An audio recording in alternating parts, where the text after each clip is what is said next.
हिंदू जो है जाग चुका है, उनको अब जो है जवाब मिल गया है ना।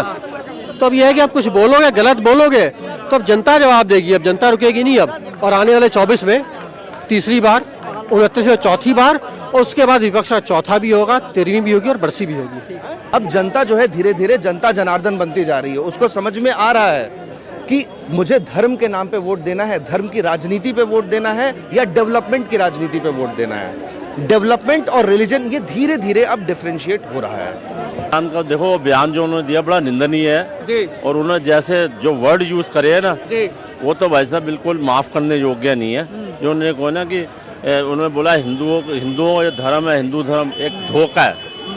इस धोखा जो है ना शब्द बड़ा गलत, मतलब इसका मतलब हिंदू धर्म धोखा है। और इस तरह जो चुनावी इससे रोटियां सेक रहे हैं, हो सकता है शायद वो जिस धर्म को गाली दे रहे हैं उन्हीं के साथ बैठ के शाम में चाय भी पियेंगे। लेकिन बयान का देखो, बयान जो उन्होंने दिया बड़ा निंदनीय है जी। और उन्होंने जैसे जो वर्ड यूज करे है ना जी, वो तो भाई साहब बिल्कुल माफ करने योग्य नहीं है। जो उन्होंने कहा ना कि उन्होंने बोला हिंदुओं ये धर्म है, हिंदू धर्म एक धोखा है। इस धोखा जो है ना शब्द बड़ा गलत, मतलब इसका मतलब हिंदू धर्म धोखा है। और इस तरह के पहले भी बयान आते रहे। रामचरितमानस के ऊपर भी उसने एक बार बयान दिया था। आपको पता है कि ये जो है रामचरितमानस जो है ये वैर करना सिखाता है। ये है ना दलितों के अगेंस्ट में है। तो ये जो बयान दिया ना, ये मुझे तो लगता है कहीं ना कहीं जो भाषा जो है ना अखिलेश यादव की भाषा है। ये अखिलेश शायद इतना कहते हैं जी हमने अंकुश लगा दिए इनके ऊपर, ये कुछ नहीं बोलेंगे ये है। तो ये जो है ना ये सारा अब वो दुहाई दे रहा है कि सुप्रीम कोर्ट ने भी ऐसा बोला, मोदी ने भी एक बार ऐसे बोला था, एक बार वो आरएसएस के प्रमुख है उन्होंने भी ऐसे बोला। भैया उन्होंने धोखा कभी नहीं बोला। उन्होंने कहा हिंदू धर्म जो है ना एक धर्म ही नहीं, इसको गलत ढंग से इंटरप्रेट कर रहा है। वो धर्म नहीं, जीवन शैली है, एक जीने का एक तरीका है अलग से। तो मेरे को ये बताओ, ये जीने का तरीका और धोखे में कितना फ़र्क है।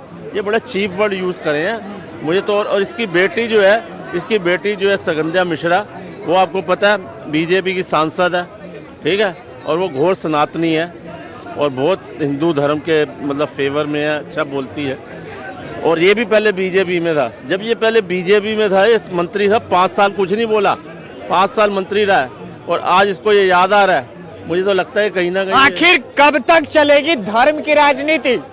अरे धर्म की राजनीति तो देखो, धर्म और राजनीति दोनों एक दूसरे के पूरक है। सीधी सी बात है, ये तो चलती रहेगी। दोनों एक दूसरे के पूरक है और धर्म भी चलेगा, राजनीति भी चलेगी। लेकिन जिस तरह से बोला है इसने, भाई साहब मुझे तो लगता है ये है ना घर वापसी कहीं यह लगता है, इसको लगता है समाजवादी पार्टी वाले इसको निकाल ही ना दे, मुझे तो लगता है। लेकिन ये है कि कहीं ना कहीं वाणी उसी की है। अखिलेश डिम्पल यादव भी पल्ला झाड़ लिया उसने भी, कहते हैं ये इसका निजी मामला है, हम कुछ नहीं कह सकते इसमें, निजी मामला है। तो लेकिन जब किसी पार्टी के नेता इस तरीके से बयान देते हैं तो उसके मुखिया को इस पे उभर के आना चाहिए कि नहीं? बिल्कुल आना चाहिए, बिल्कुल निकालें। अब देखो कांग्रेस का वहाँ का प्रेसिडेंट है, अध्यक्ष है यूपी का, अजय राय, उसने बोल दिया भैया इसके खिलाफ एक्शन ले। हम ये बात है कि ये पहली बार खुल के आया। कांग्रेस ने एक अच्छी चीज करी है, ये इंडिया गठबंधन में पहले सनातनियों के विरोध में भी बोला उदयनिधि स्टालिन ने, लेकिन ये पहली बार अजय ने बोला है कि ये गलत, हम भी सनातनी है, इनको ऐसा नहीं बोलना चाहिए और इसके खिलाफ एक्शन लिया। कांग्रेस पहली बार बोली है ये, अदरवाइज पहले कभी नहीं बोली। तो ये जो इनका गठबंधन है ना, इंडियन गठबंधन, ये समझ लो मोह भंग हो गया, ये टूटने वाला है। और ये कहीं ना कहीं है ना राजनीति दिखाते हैं, ये अपना समीकरण जो है ना वो देख रहा है। इनका बस ये उद्देश्य ये है कि 80 की 80 सीट पे इलेक्शन लड़ना है, बस अकेले लड़ना है। स्वामी प्रसाद मौर्य ने हिंदू धर्म को धोखा बताया है, ये कितना सत्य है? सर देखिए, इस प्रकार की चीजें जो है ना, इनका सिर्फ और सिर्फ पॉलिटिकल मोटिव रहता है। आम आदमी को, चाहे वो किसी भी धर्म का है, इन चीज़ों से जितना मैं कहूँगा कि बच करके चलेंगे, क्योंकि इससे क्या होता है कि हम अपने आपसी संबंध खराब कर लेते हैं। राजनीतिक स्तर पर जो ये बातें हैं, इनका कहीं ना कहीं अगर हम बात करें तो अगर मैं एक धर्म से आता हूँ और मेरे कोई साथी है जिनके साथ मैं शायद बिजनेस कर रहा हूँ, जिनसे मैं कोई सामान लेता हूँ, मेरी उनकी आपसी कोई रंजिश नहीं है, और इस प्रकार की चीज़ों से अगर मैं संबंध अपने उनके साथ खराब करता हूँ तो शायद ये आम आदमी के लिए एक प्रॉब्लम क्रिएट कर सकता है। देखिए, जो चुनावी इससे रोटियां सेक रहे हैं, हो सकता है शायद वो जिस धर्म को गाली दे रहे हैं उन्हीं के साथ बैठ के शाम में चाय भी पियेंगे, लेकिन देश में माहौल खराब करने का काम किया जाता है इस प्रकार के बयानों से। सो मेरी यही मैं कहना चाहूँगा कि आम लोग जो हैं उन्हें इन चीज़ों से जितना वो दूर रह सकते हैं रहें, अदरवाइज देश के अंदर जो एक माहौल है वो बहुत ज़्यादा बिगड़ सकता है। इस पे हिंदू धर्म को कहीं ना कहीं क्षति पहुंचेगा और पहुंच रहा है। तो क्या इस दिए बयान को लेकर स्वामी प्रसाद मौर्य को एक कॉन्फ्रेंस करनी चाहिए और माफी मांगनी चाहिए पूरे देश की जनता से? सर देखिए, आप जहां तक मुझे माइंडसेट समझ आता है, वो पॉलिटिकली मोटिवेटेड होकर के ये चीजें कर रहे हैं। उन्हें पता है कि इससे मुझे एक वर्ग का वोट शायद ज्यादा मिल सकता है। तो अगर उन्होंने अपने पूरे होशो आवाज में ये बयान दिया है तो वो कभी भी, मुझे लगता है, इसके लिए अपोलोजाइज या माफी नहीं मांगेंगे, क्योंकि उन्हें लगता है कि जिन लोगों को खुश करने के लिए मैंने ये बोला है, माफी मांगने पर वो मेरे विरुद्ध जा सकते हैं। लेकिन किसी कौम को खुश करने के लिए किसी कौम को बदनाम कर दिया जाए, ये कहाँ का नियम है? सर बिल्कुल, ये बिल्कुल भी सही नहीं है। इसलिए मैंने पहले ही कहा था कि जो आम आदमी है उसे ये चीज समझ के चलना होगा कि इससे देश का माहौल खराब होता है, आम लोगों के बीच में माहौल खराब होता है। इसका कोई फायदा हमें कभी नहीं पहुंचेगा, इसके नुकसान ही हमें होंगे। तो इससे जितना हम दूर रहेंगे वो हमारे लिए बेहतर रहेगा। ठीक है जी। भैया, आप क्या कहना चाहोगे? स्वामी प्रसाद ने एक बयान दिया है जिसमें हिंदू धर्म को धोखा बताया है। हिंदू धर्म एक शाश्वत धर्म है, सनातन धर्म है। इस धर्म की उत्पत्ति जब इंसानियत की सोच डेवलप हो रही थी तब से हो चुकी है और हमारे सोच के अंत तक ये रहेगा धर्म। सनातन धर्म कहते हैं इसको। किसी एक व्यक्ति विशेष के बयान से इस पे कोई आपत्ति नहीं आ रही है। और जहाँ तक रही बात, मैं इस पे बिल्कुल सहमत हूँ कि अगर उन्होंने ऐसा कहा है तो उनको माफी मांगनी चाहिए। लेकिन आखिर बार बार राजनीति की रोटी कब तक हिंदुओं के नाम पर सेकी जाएगी और हिंदू धर्म को बदनाम किया जाएगा? देखिए, क्यों नहीं सेकी जाएगी? राजनीति की सारी रोटियां आप देखोगे, सबसे बड़ी समस्या है जब से आप जिन्ना के टाइम से देखते हो, आप हिंदू वर्सेस मुसलमान। आपको रोटी तो सेकनी पड़ेगी, हिंदू मेजॉरिटी में है तो आप रोटी सेक रहे हो, पॉलिटिकल रोटी।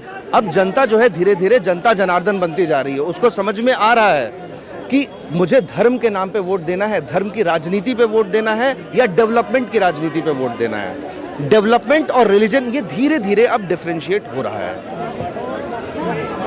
लोग समझदार बनते जा रहे हैं और कुछ ही समय और है जब आप ये कह पाएंगे।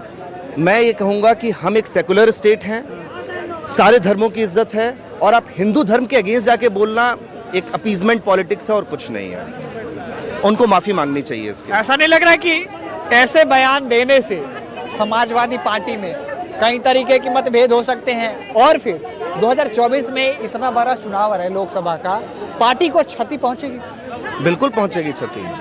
देखिए, जैसा है कि पॉलिटिकल पार्टी को अपनी क्षति पहुंचाने से ज्यादा वो अपनी पोजीशन को इंप्रूव करने में लगे हैं। Negative publicity is also publicity.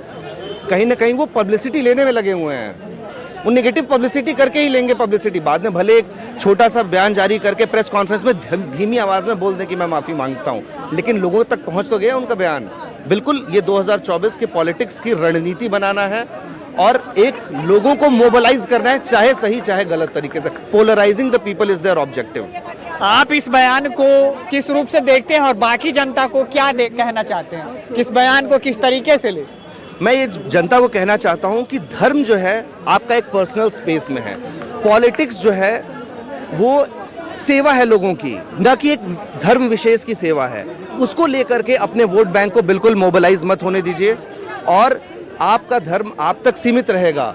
आप उसको अपने हिसाब से बढ़ाइए, लेकिन वोट तब कीजिए जिसके डेवलपमेंट के विचारधारा पे आप सहमत होते हो, वहीं पे वोट करना है आपको। मुझे लगता है अंकल भी सहमत होंगे मेरी इस बात से। स्वामी प्रसाद के दिए बयान को आप किस रूप से देख रहे हैं? बात यही बहुत वाहियात बयान है, लेकिन वो सिर्फ वोट को अपने अट्रैक्ट करने के लिए और अपने आप को एक गैर हिंदू या एंटी हिंदू साबित करने के लिए उसने दिया है। स्वामी प्रसाद मौर्य आखिर इस तरीके की टिप्पणी करके लोगों के बीच में क्या संदेश देना चाहते हैं? पर मैं तो आपके चैनल के माध्यम से कहना चाहूंगा कि स्वामी प्रसाद मौर्य जी, अपना पहले डीएनए चेक कराइए। आप अपने आपको स्वामी भी कहते हैं, प्रसाद भी कहते हैं, मौर्य भी कहते हैं। हरकतें ऐसी करती है कि मतलब कहते हैं ना, एक जो 2 कौड़ी का 10 कौड़ी का बंदा करता है वो। मुझे लगता है कि वो हिंदू धर्म को मानते हैं या हिंदू धर्म से है शायद। अब मैं आप पत्रकार हैं, आप ही लोग पता करिए कि उसके 3-4 अगर ऊपर जाएं हम लोग बुजुर्गों के, तो पता नहीं उनका डीएनए क्या निकले, उसके बाद फिर उस मुद्दे में बात हो ज़्यादा अच्छा। लेकिन राजनीति की रोटी आखिर कब तक हिंदुओं के नाम पर हिंदू धर्म को बदनाम करके सेकी जाएगी? अब हिंदू जो है जाग चुका है, उनको अब जो है जवाब मिल गया है ना। तो अब यह है कि आप कुछ बोलोगे, गलत बोलोगे तो अब जनता जवाब देगी। अब जनता रुकेगी नहीं अब। और आने वाले 24 में तीसरी बार, 29 में चौथी बार उसके बाद विपक्ष का चौथा भी होगा, 13वीं भी होगी और बरसी भी होगी।